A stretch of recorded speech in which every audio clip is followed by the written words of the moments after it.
Big breaking news చూస్తున్నాం. కరీంనగర్ పట్టభద్రుల MLC స్థానంలో కాంగ్రెస్ పార్టీ ఓటమి పాలవడం, దానిపై ఇప్పటికే కాంగ్రెస్ హైకమాండ్ పోస్ట్ మార్టం నిర్వహిస్తుంది. ఓవైపు అక్కడ ఉన్నటువంటి ఇన్ఛార్జ్ మంత్రులు, నియోజకవర్గాలుగా ఉన్నటువంటి ఎవరైతే ఇన్ఛార్జ్ ఉన్నారో వీళ్ళందరి మీద హైకమాండ్ సీరియస్గా ఉన్నట్టు తెలుస్తుంది.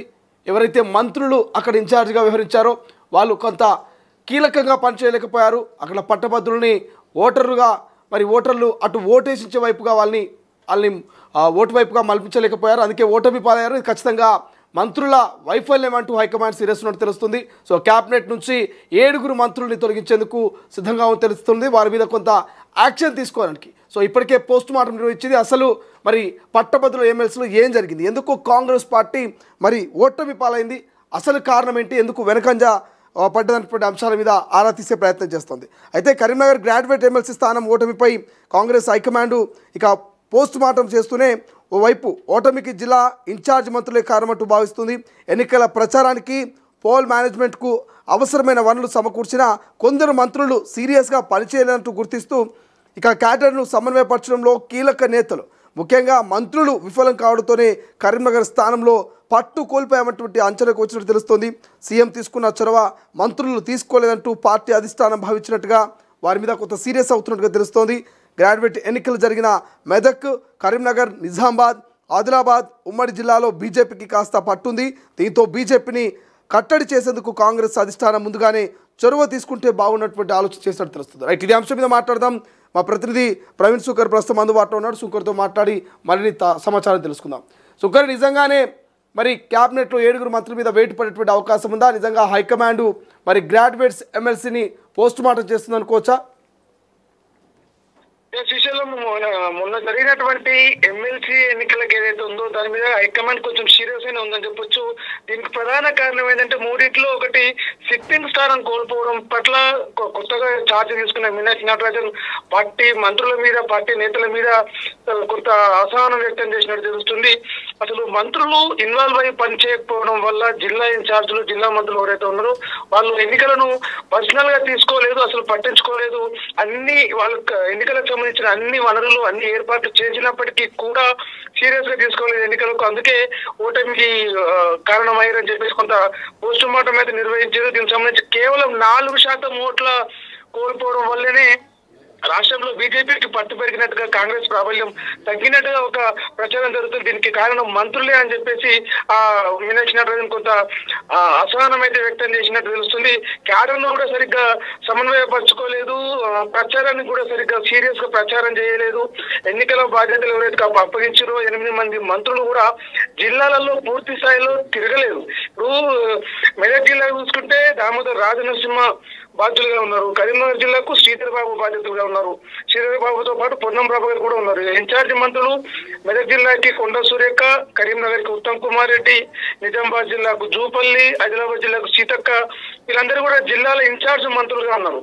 అయితే అటు పట్టభద్రులతో కావచ్చు, ఇటు టీచర్లను కావచ్చు కొంత ఆకట్టుకునేలాగా వారితో సమావేశాలు ఏర్పాటు చేసి వాళ్ళతో మాట్లాడి ఓటుగా మలుచుకునే దిశగా మంత్రులు ఫెయిల్ అయిపోయారు. అందుకే కరీంనగర్ లో మనకు ఓటమి వచ్చిందని చెప్పేసి కొంత మంత్రుల మీద అయితే కాంగ్రెస్ అధిష్టానం సీరియస్ గా ఉందని చెప్పేసి తెలుస్తుంది. కొంచెం కష్టపడితే సులువుగా గెలిచే స్థానాన్ని కూడా ఓడిపోయినట్టు, ఎందుకు ఓడిపోయినా దీంట్లో ఎందుకు సీరియస్ గా పనిచేయాలని చెప్పేసి ఏఐసిసి రాష్ట్ర మంత్రులని, కాంగ్రెస్ సీనియర్ నేతలందరినీ కూడా ఒక క్లాస్ పీకినట్టుగా మనకు సమాచారం తెలుస్తా ఉంది. ఎన్నిసార్లు మంత్రులు ప్రచారానికి వెళ్ళారు, ఎక్కడెక్కడ ప్రచారం చేశారు, ఎన్ని మీటింగ్లు ఏర్పాటు చేశారు, ఎన్ని కోఆర్డినేషన్ మీటింగ్లు ఏర్పాటు చేశారు, వచ్చిన ఓటు శాతం ఎంత, గత ఎన్నికల్లో వచ్చిన ఓటు శాతం ఎంత అని మొత్తం పోస్ట్ మార్టం రిపోర్ట్ అంతా కూడా తీసుకుంది. ఈ రకంగా ఈ రిపోర్టు ఆధారంగా ఎవరైతే నిర్లక్ష్యంగా వహించారో, నిర్లక్ష్యంగా ప్రవర్తించారో, ఎన్నికలను సీరియస్ గా తీసుకోలేదు, వారి మీద ఎలాంటి చర్యలు తీసుకోవాలి, మంత్రి పదవి నుంచి తప్పించడమా లేక ఇంకేదైనా చర్యలు తీసుకోవాలా అనే దిశలో కూడా కొంత ఆలోచనలు చేస్తున్నట్టు తెలుస్తుంది శ్రీశైలం. దాంతో పాటే నరేందర్ రెడ్డి, ఎవరైతే కాంగ్రెస్ ఎమ్మెల్సీ అభ్యర్థి ఆల్ఫోర్స్ నరేందర్ రెడ్డి ఉన్నారో ఆయన తీరు కూడా ఓటమికి కొంత కారణం. పార్టీ నేతలను, పార్టీ క్యాడర్ను పట్టించుకోలేదు, సొంత మనుషులని ఎన్నికలకు వినియోగించుకున్నాడు. దానివల్ల ఆ స్థానంలో నరేందర్ రెడ్డి ఓడిపోయిందని చెప్పేసి కొంత మంత్రులు అయితే అధిష్టానానికి చెప్పినట్టుగా మనకు సమాచారం ఉంది. Susheelam, thank you Sukari, thank you for update. ఇది ఓవరాల్గా ఏదైతే పట్టభద్రుల ఎమ్మెల్సీ ఉందో పట్టభద్రుల ఎమ్మెల్సీ అనేది కాంగ్రెస్ పార్టీకి అది సిట్టింగ్ సీటు. ఖచ్చితంగా కాంగ్రెస్ పార్టీ తెలంగాణలో అధికారంలో ఉంది కాబట్టి అధికార పార్టీ ఖచ్చితంగా ఆ సిట్టింగ్ సీట్ని సొంతం చేసుకుంటుంది. లేకపోతే అనేక పరిణామాలకు భవిష్యత్తులో దారితీసే అవకాశం ఉంటున్నట్టు గతంలో చర్చ జరిగింది. బట్ ఏది ఏమైనప్పటికీ బీజేపీ అనేది అనూహ్యంగా అక్కడ ఓట్ బ్యాంక్ను సొంతం చేసుకుంది. అక్కడ గెలుపు దిశగా ప్రయత్నం చేస్తూ రౌండ్కు అక్కడి అంజిరెడ్డి అభ్యర్థి ఇక నరేందర్ రెడ్డిపై గెలుపొందినటువంటి పరిస్థితి మనం చూసాం. సో సిట్టింగ్ సీట్ని అధికార కాంగ్రెస్ పార్టీ కోల్పోవడంతో అనేక విమర్శలు, ప్రధానంగా బీజేపీ పార్టీ భవిష్యత్తులో అధికారంలోకి వచ్చేది మేమే, అధికారాన్ని చేజిక్కించుకునేది మేమే, ఖచ్చితంగా ఈ ఎమ్మెల్సీ ఎన్నికలు దానికి నిదర్శనం, రానున్న లోకల్ బడి ఎన్నికలు, జిహెచ్ఎంసీ ఎన్నికల్లో మా సత్తా చూపిస్తాం, ప్రజలు కాంగ్రెస్ను నమ్మట్లేదు, గ్రాడ్యుయేట్స్ ముఖ్యంగా కాంగ్రెస్ పార్టీని నమ్మట్లేదు, అందుకే ఓటమి చూపించారు. సో బీజేపీకి ఇక్కడ పట్టం కట్టారు గ్రాడ్యుయేట్స్ అనేటువంటి అంశాన్ని ప్రజల్లోకి తీసుకెళ్తుంది.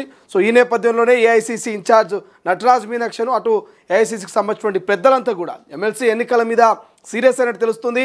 సో ఇన్ఛార్జ్ మంత్రులుగా ఉన్నటువంటి ఎవరైతే మంత్రులు ఉన్నారో వీళ్ళంతా కూడా సరైన రీతిలో ప్రచారంలో పాల్గొన్నారా లేరా, అక్కడటువంటి క్యాడర్ను లీడర్ను సమన్వయం చేస్తూ కార్యకర్తల్ని ప్రజల్లోకి అటు పట్టభద్రుల్లోకి బలంగా ప్రచారంలోకి మీరు వాడుకున్నారా లేదా, సో ఎటువంటి వ్యూహాలను అమలుపరిచారు, ఎన్ని సభలు పెట్టిరు, ఎన్ని సమావేశాలు పెట్టిరు, ఎంతవరకు కాంగ్రెస్ ఓట్ శాతాన్ని పెంచగలిగిరు, గతంలో ఉన్నటువంటి ఓట్ శాతం ఎంత, ఇప్పుడున్నటువంటి ఓట్ శాతం ఎంత, ఎందుకు సిట్టింగ్ స్థానాన్ని కోల్పోవాల్సిన అవసరం ఎందుకు వచ్చింది, సో భవిష్యత్తు మీలో ఈ ఎమ్మెల్సీ ఓటమి ఎటువంటి ప్రభావం చూపించబోతున్నటువంటి అనేక అంశాలని డిస్కషన్ చేస్తూ మంత్రుల మీద వేటు పడేయాలి, మంత్రులు ఖచ్చితంగా ఏదో ఒక రకమైన యాక్షన్ తీసుకోవాలి వాళ్ళ మీద, లేదంటే భవిష్యత్తులో ఇలాగే వ్యవహరించేటువంటి అవకాశం ఉంటుంది. కాబట్టి ఖచ్చితంగా మరి ఓటమికి బాధ్యులైనటువంటి మంత్రులు ఎవరైతే ఉన్నారో వాళ్ళను ఖచ్చితంగా క్యాబినెట్ నుంచి అవుట్ చేయడమా, లేకపోతే ఏదైనా ఒక రకమైనటువంటి యాక్షన్ తీసుకోవడం అనేది ప్లాన్ చేయాలంటూ ఇక ఏఐసీసీకి సంబంధించినటువంటి కొంతమంది పెద్దలు నిర్ణయించినట్టుగా కొంత సమాచారం జరుగుతుంది. కాబట్టి చూద్దాం ఏం జరుగుతుంది. నిజంగానే మరి ఏఐసీసీ పెద్దలు ఎమ్మెల్సీ ఎన్నికల ఓటమి కారణమైనటువంటి నాయకుల మీద యాక్షన్ తీసుకుంటారు, లేకపోతే చూసి చూడనట్టుగా వదిలేస్తారో భవిష్యత్తులో చూడాలి. ప్రపంచంలో ఏ మూల ఏ క్షణం ఏం జరుగుతుందో వేగంగా తెలుసుకోవడానికి తొలి వెలుగు వాట్సాప్ ఛానల్ని ఫాలో చేయండి.